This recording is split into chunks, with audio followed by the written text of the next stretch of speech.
Jerry Falwell convinced this Jewish man's father to believe in Jesus. Next on this edition of It's Supernatural. Life after death experiences and angelic communications are on the increase.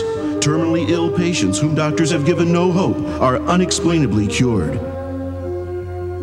People are being mysteriously protected from natural disasters. Sid Roth, your investigative reporter, examines this invisible world on It's Supernatural.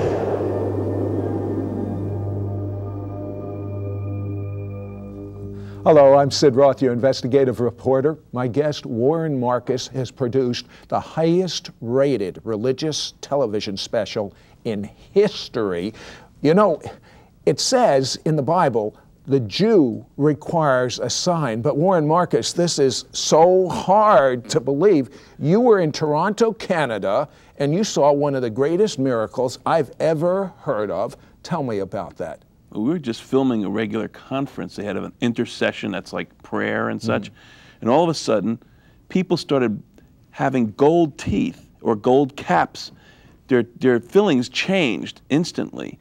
And it was just a little prayer this man said, and they laid their hands on their mouths, and all of a sudden, this thing started taking place. How many people had gold teeth that Over weekend? 300 that week, but it was amazing. It was like electric. I mean, you were sitting there, and I'm in a truck, and I had to come out of the truck because we were producing in the background with these 6 cameras. You had to see it yourself. Well, I had to say, what is going on? Because it was people were screaming, and in the women's room you hear, ah! As they looked in mirrors. I mean, it was electric. I never experienced anything like that in my life. And so real. I mean, people who 1 second didn't have gold teeth, the next second they had somebody next to them look in their mouths and they said, you have gold. No, you're kidding me. No, you have gold. No, come on, you're kidding me. They'd run to the bathroom or they'd run up on the stage to have them confirm this, and it was just incredible. You actually took the television camera and put it in their mouth. Right. Well, what we saw was, as this was happening, I said, you better get one of the camera, get them up there now. Let's see what this is, because I wanted to see what was going on. Did you want to see what was going on as a professional to get it on film, or did you just want to see what was going on? Well, you have to realize that I didn't just automatically believe this. I've seen a lot of things in my life. I just said, is this real?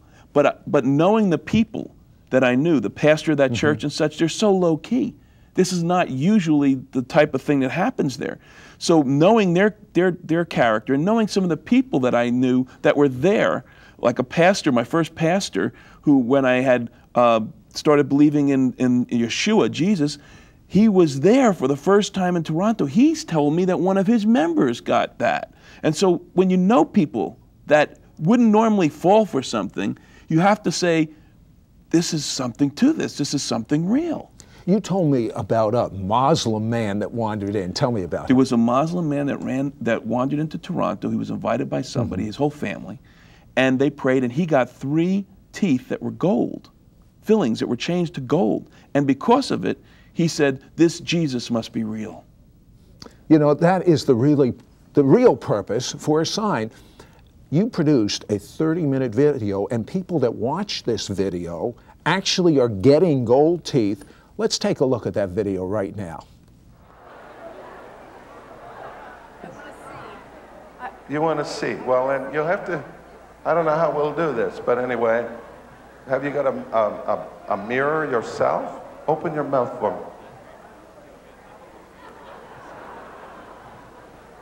There they are.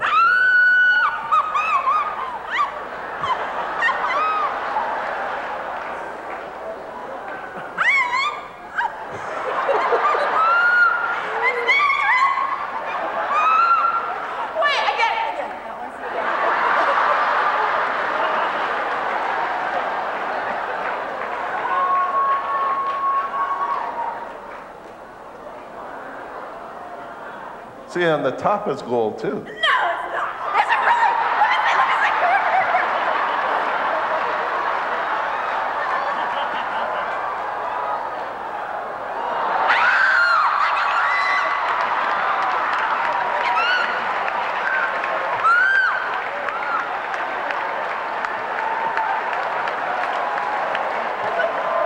I looked in my mouth. I had my husband look in my mouth out the first time, and there was nothing happened. But then the Lord said to me, tell him to look again. So I said, okay, Lord. So he did. And he said, yeah, it was changing. I didn't believe him. And then somebody gave me a mirror, and it was really there. Did you see it? Did you see it? I did. See it? It's amazing, isn't It's real. It's not going away, right? Right. It's there. It's yours. Something, I don't want to stop watching that video. Warren, it must have been, you said it was like electric in that place. Oh, it was incredible. I mean, to experience that, to see people, I mean, you know, the testimonies of people, but the bottom line, Sid, wasn't just a miracle. It's what happened to people because of the miracle. All of a sudden, they knew that there was a God who created the universe, who was there, present, doing these things. And you know what that does? It says that any problem I'm facing, no matter how big it is, God can do something about it. He's not just some dispassionate God or someone impersonal or just an idol that someone prays. He's real, living being that could change my life forever. Speaking of changing your life forever, Warren Marcus, you've come a long way. Tell me about your family, religious-wise. Well, my mother was brought up in an Orthodox Jewish home, and my father was just the opposite, agnostic Jewish home. As a matter of fact, his father said he was an atheist, but on his deathbed, of course, he called for the rabbi to pray for him. But that's the upbringing, and there was always a tension in the home about religious education and such like that. As a young boy, though, you had a dream.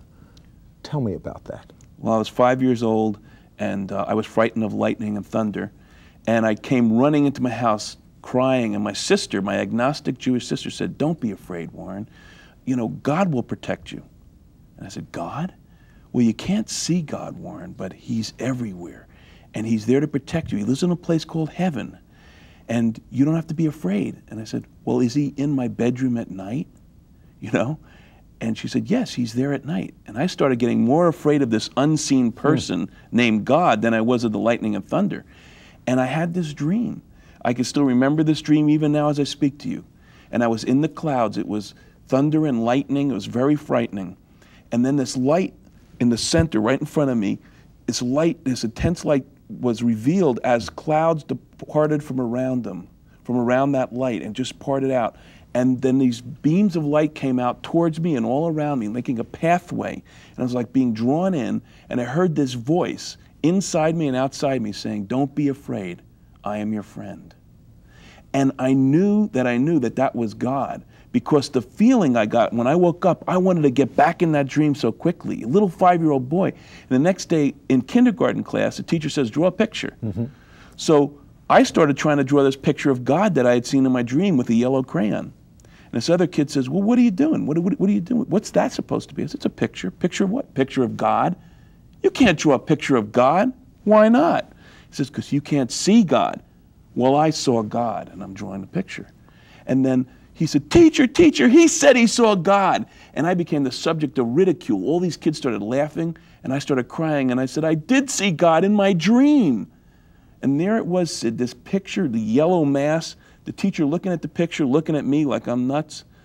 But to this day, think of it, I didn't know this, but my first impulse was in having this childhood dream, a revelation of God. My first impulse was to not tell anybody about it, but was to draw a picture so others could see it. And what am I doing today? What you are doing today is he became a very successful producer and director. But even more important than that, from a young child, he knew of God's call to put these films together.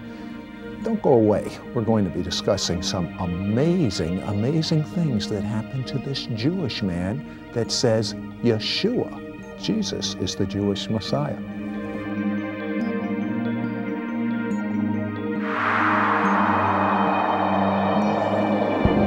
We'll return with Sid Roth and It's Supernatural right after this.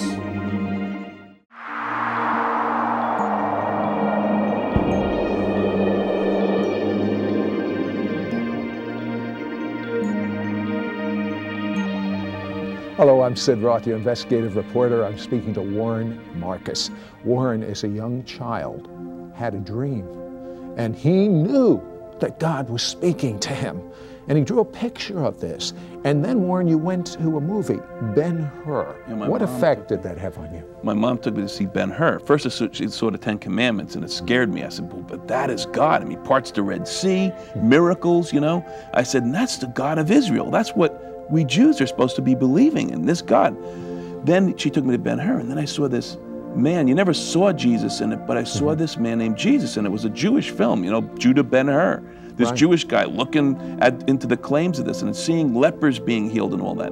Well, I knew that I knew. At that point, I said, that peace that I felt from that film was the same peace I felt in my dream as a little boy. So I asked my mom, I said, was that Jesus real? She said, no, that's just a story.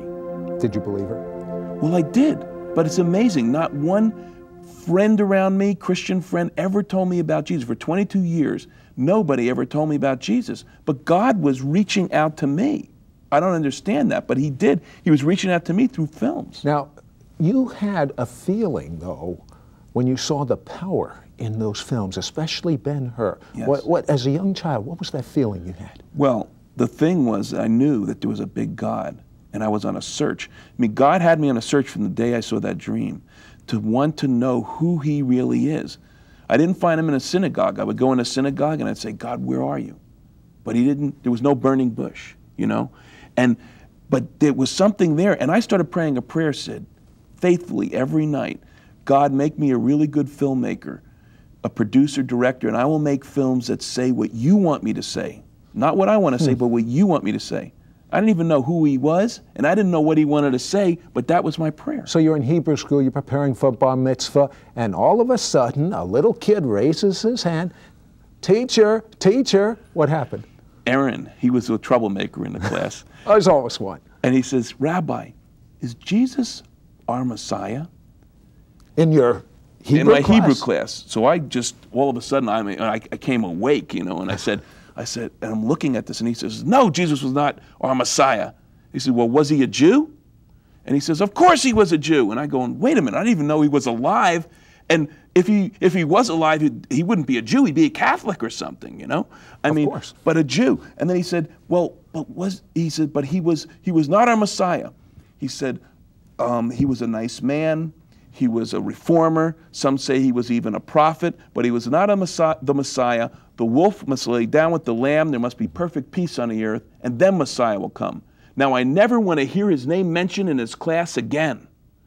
And that blew me away. Why? He said he was a nice man. He was Jewish. He was a reformer. You know, some say even he was a prophet. But why can't we talk about him anymore? So I went to the library on my bicycle. How old were you? I was 12 years old, preparing for bar mitzvah. And I went on my bicycle, went to the library, found a book, looked up Jesus Christ, found this book, I can't find it to this day, as if it's written to a Jewish kid, saying that he's Yeshua HaMashiach. You know, his name is Yeshua, meaning Jehovah saves. And it gave the meaning, and it told me the prophecies, the many prophecies like Isaiah 53 and such, the prophecies that were there in the Bible, that in the Old Covenant, that was written there, that proclaimed Jesus as Messiah. And I said, after I read that book, I said, Mom, Jesus is our Messiah. What'd she say? She said, what's a Messiah? She didn't know. And I said, he's the one that we're waiting for. You know, the promised one. She goes, oh, where did you get that from? I said, a book in the library, Mom. You know, not a Jehovah's Witness or something like that, you know. But the key is that nobody was there to tell me how to get him in my heart. You see, there's one thing to have a knowledge that he is the Messiah. It's another to have that supernatural connection between you and God. And no one was there to tell me how to get that. So you wandered into drugs, into the anti-war, and all of these things, and you were actually working, or was it going to school in New York? Well, I started off going to school in New York, School of Visual Arts, to take my film, and it was a den of iniquity. People on drugs, all kinds of stuff, the anti-war movement. I got involved in everything. See, when you don't have God there, you don't have somebody to tell you the right direction, the devil then comes in, and there is a devil. There is an anti-God force in this world, supernatural force, and he was spinning this web of destruction in my life, trying to steal that which God wanted. But God has protection on me because he had people there on the streets holding up signs, repent and be saved, giving me tracts. I mean, it was deluged with this. And in Port Authority, New York, where I traveled from New York to New Jersey during school, and then later on, as I was producing on Madison Avenue, these high-quality spots and such like that, TV spots for deodorant and real important things. Right. This one man was there, and he would be sharing with me every single argument I had. He'd be taking one at a time for 7 years. 7 years? 7 years it took You're me. a stiff-necked Jew. I was. I was. And then he just kept telling me, but the thing he finally told me, Sid, see, he said, you understand this intellectually. You accept the fact that he could be the Messiah. But Warren, you'll never understand that he is the Son of the living God. You'll never understand who he really is until you invite him in your heart. And I said, well, what do you mean invite him in my heart? He says, he's like a salesman. He comes with this greatest product, and he's knocking on the door of your heart. And he's saying, I want to come in and demonstrate this product. I want to plug it into your, and show you how well it cleans your house. It's called the Holy Spirit. And he said, and Warren, he wants to plug it in because your house really needs cleaning. And he said, but until you invite him in to demonstrate the product, you'll never truly understand the beauty of what this thing is all about. And Sid, that's what I did. I finally got so fed up. I was smoking marijuana every day. I mean, I said, there's got to be more, Lord. And I just said, God of Israel, if Jesus is indeed the Son of the living God, the Messiah, everything the Christians say he is, then I want him in my heart. If he's not, I don't want him in my heart. I don't want to do anything that would offend you, O God of Israel. You'll have to let me know what is right in this matter, but I invite him in my heart right now. And from that moment on, Sid, something happened to me, supernaturally. All of a sudden, the Bible that I had sitting on my table, I could understand what it meant, concepts that I could never understand before. The music I was listening to, the rock music, I mean, it didn't make sense to me anymore. I am the walrus. I am the Eggman. Goo Goo Goo. You know, the Beatles were, what does this have to do with life? You know, I threw it away. I started throwing booze down the sink. I started throwing away my marijuana right down the toilet. I'm saying, I don't need this anymore. My eyes were like opened, and my whole, this peace that surpasses all understanding, it's like the whole key to the universe was unlocked to me. And my wife, my Catholic wife, comes home. She says, what is going on here? So don't throw my records away. I mean, she thought I went nuts. But the bottom line is, this is in 1974. Warren, if your Catholic wife thought you went nuts, how about your Jewish parents? Don't go away. We'll be right back.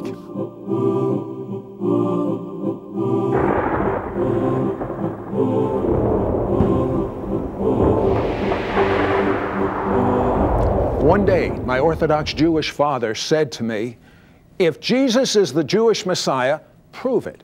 So I opened up my copy of the Tanakh, the Jewish scriptures. I might add, the one that my rabbi gave me. It has a wonderful endorsement from him.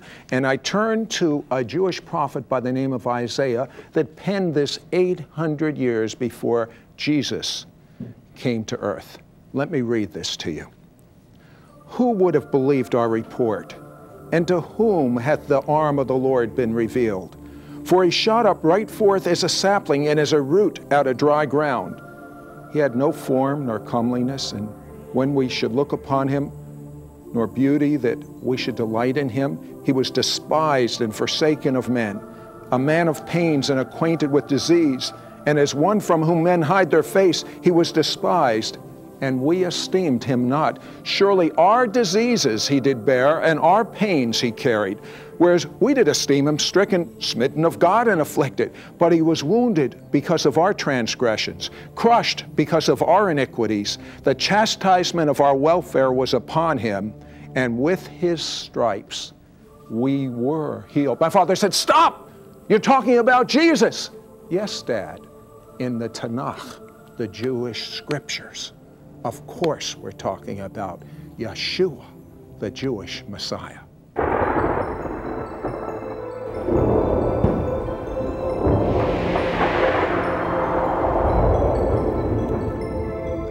Hello, I'm Sid Roth, your investigative reporter, and I'm chatting here with Warren Marcus, a Messianic Jew that is radically in love with Jesus. Well, Warren Marcus fulfilled his childhood thought, I want to do films, God, I'll do films. to reveal you to humanity. And he went on to work for CBN and produced award-winning productions. And then you actually went to work, and you're currently working for Jerry Falwell. But what about your Jewish parents? Well, it was amazing. With my mom, she came to the Lord sometime later, but the whole thing was, at first I was scared to tell her, but God took care of that. When I started telling her my testimony of how I was on drugs and various things like that, she was more worried of the fact that I was on drugs. She didn't see the fact, I just saying that I received Jesus as my Messiah. She didn't say anything about that. She says, but I can't understand why you were on drugs.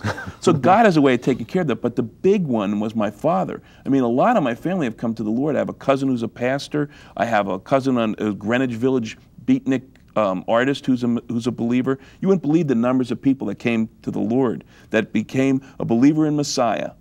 But my father was a hard one. He was a drinker all his life and all that. And what happened was he got to the point where he was dying.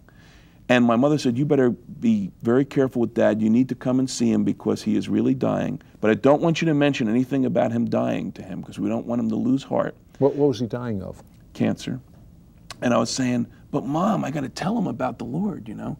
And she says, well, Warren, you could tell him, but you can't mention anything about him dying. And so Jerry Falwell, we were right before a show, saw me very down. And he said, Warren, what's going on? Why are you down? I said, well, my dad's dying. And I shared the story. And yet I can't tell him anything. And I said, well, you want me to call him? Jerry said, would you like me to call him and just talk with him? And I said, that can't hurt. So he called him and spoke with my dad. And I didn't realize the effect it had on my dad. What effect? He didn't believe it was Jerry Falwell calling him. Plus, there were all these Jewish relatives over at my house feeling guilty that my dad's going to die. They were visiting. So my mother says, Jerry Falwell's on the line, Jerry Falwell. And they're all going, Jerry Falwell, why would he call? Why would Jerry Falwell call? My father, he talked with Jerry Falwell. And the thing was, he set up with Jerry. Jerry set up a friendship, a relationship with him.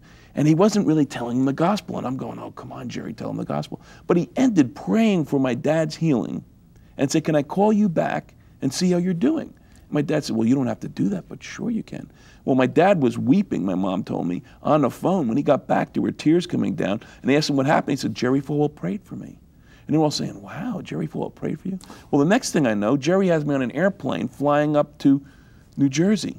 Why? He said, why did he do that? He said to my dad, he called him back, and he said, if I come up to visit you, would you allow me to share about the Messiah that your son believes in and your daughter, my sister Fran, believes in also, and your wife believes in now? Would you let me come up there and just share it with you? And he said, well, you don't need to come up here, but that's up to you, but sure, of course. Why would, I mean, he's a busy, you know how busy he is. I know. And he just stopped his whole schedule to fly to talk to a dying Jewish man. Well, it tells you what kind of character he is. People don't know that about Jerry, but I know him. I mean, he's a man of God. I mean, he's a really good man. And we flew up there, and Jerry started opening up the scriptures to my father. He shared that Isaiah 53 scripture. He shared that, who is this Charlie, he asked, just like you did with your dad. And my father said, well, that's talking about Jesus. He said, well, that's in the Old Covenant scriptures. That's not in the New Testament. My dad said, wow. And all of a sudden, all the things that my sister and I tried to tell my dad and he wouldn't listen to, he was listening with Jerry. And then Jerry said, would you like to receive the Messiah into your own life? Would you like to become a believer in the Messiah? Just like your son is, and just like your daughter is, just like your wife is. Would you like to do that? And he says, yes, I would. And he called up my mother and I to come up. He said, come on, you got to come up. Jerry's going to minister to me. This is what he used the word minister, you know. But I stayed in the kitchen. And I was just praying, and he received the Messiah into his heart, just like I had done, just as I had done in 1974. And there he was praying. And then I kept saying... But you weren't there. Are you no, sure I stayed in the kitchen. I said, God, is this real? Is he just doing this because Jerry's there? So in the rush of things, we had to leave. I said my goodbyes, and I forgot my briefcase, so I had to run back in. And I prayed, God, let me know, just let me have something that I would know that he is truly a believer. I walk in, and there's my father sitting, my last memory of my father, with this joy. He looked healthy as could be, and this big smile on his face. And he says, well, Warren, I prayed that prayer. He said, I guess I wasn't much of a Jew anyway. I said, Dad, you're more of a Jew now that you prayed that prayer than you were before. He's our Messiah. He goes, yeah, that's true. And he says, well, I guess they'll want the rabbi to bury me, but I'd like him to be involved too, meaning Jerry. And I said, Dad, don't talk about death. God could heal you. He goes, no, I know what's going to happen, but I know where I'm going now, son. I know where I'm going. Do you? Do you know where you're going? If you'll pray with me right now, out loud, right where you are, and mean it to the best of your ability, God will touch you and you will know Him, not just believe in Him. I don't care if you're Catholic, Baptist, Presbyterian, or Jewish or Muslim. Pray this prayer out loud with me now. Out loud. You, dear God, I'm a sinner against you, and you alone have I sinned, and I'm so sorry. Please forgive me. I believe that Jesus died for my sins, and because of His blood, you remember my sins no more, and I'm clean. And now that I'm clean, I make you Lord of my life. Dear Jesus, come inside of me right now and take over my life completely. I made a mess of it. I'm turning it over completely to you. Fill me from the top of my head to the bottom of my toes with your Holy Spirit. Now, you begin to thank Him. You begin to lift your holy hands to God and say, thank you, God. I love you, God. Oh, Jesus, I'm so grateful. This is the most important day of my life. I want to spend the rest of my life loving you and worshiping you. Oh, I love you, Jesus. Amen.